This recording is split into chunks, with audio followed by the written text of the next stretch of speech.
Yeah, I mean that's so clear, isn't it? It's like everything just blew up very, very quickly. And I'll point out, Bronte, because the Ginger and the Whinger, as I like to call them, they've released a statement in response to this, and it seems that this book's hit a raw nerve. A representative for the Duke and Duchess of Sussex said, "quote Mr. Bauer's commentary has long crossed the line from criticism into fixation. He has made a career out of constructing ever more elaborate theories about people he does not know and has never met. Those interested in facts will look elsewhere. Those seeking deranged conspiracy and melodrama know exactly where to find him." Whoa, Bronte, they sound panicked to me. What do you make of that response?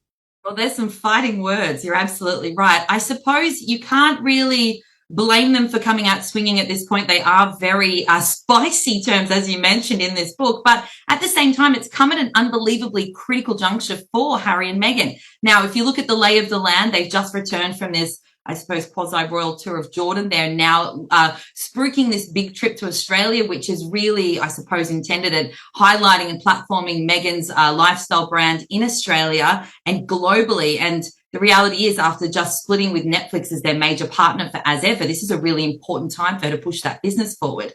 And they are at this point where they're trying to look forward to what the next phase of their career is going to be, because a lot of their deals in the past have not landed where they wanted them to. We know that. I mean, the Netflix First Look deal has been sort of as spread as this as a good move for them both. But the reality is it is a climb down from what it was initially when they signed that a few years back. So when you look at this statement from their spokesperson in reaction to this book and the negative publicity that's surrounding it, it's not a surprise that they're coming out swinging. But at the same time, it's also going to be rehashing these old wounds when this book comes out, which is just an unbelievably painful time for both them and the royal family. And it really has come at a very bad time when they are trying to push forward and show that they are worth more than these negative interviews about the royal family that they became so famous for when they left. Yeah, absolutely. And I mean, look, it's not like they're doing anything to help themselves. Let's be honest.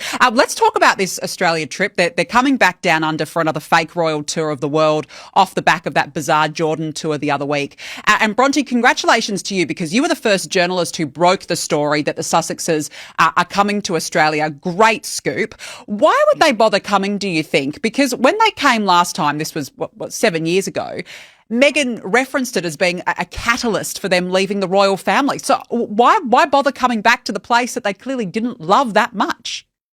It's so interesting. I was actually on that royal tour back in 2018, and the optics for us at that time, because we didn't know what was going on behind the scenes, and to Tom Bauer's book, I mean, these are the claims that he's talking about. It's the lead up to Megxit.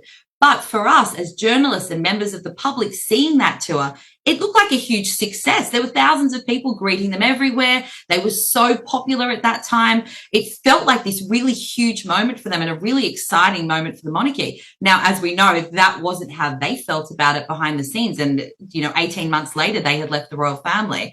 So it is now 7 years on. They're going to be coming back to Australia, but the landscape for them could not be more different. So as I mentioned earlier, I have had sources telling me that it's about coming back here for, there's two main reasons that were mentioned to me. And one is Harry's connection with friends that he's cultivated over the years in Australia. He has a lot of close friends here, particularly in the military community. Then he'll be looking to doing some work in that space while he's here. And also for Meghan, as I said, she's at a very important point in this lifestyle company that she's running and trying to build this empire, because she has now split with Netflix. That has been said by her.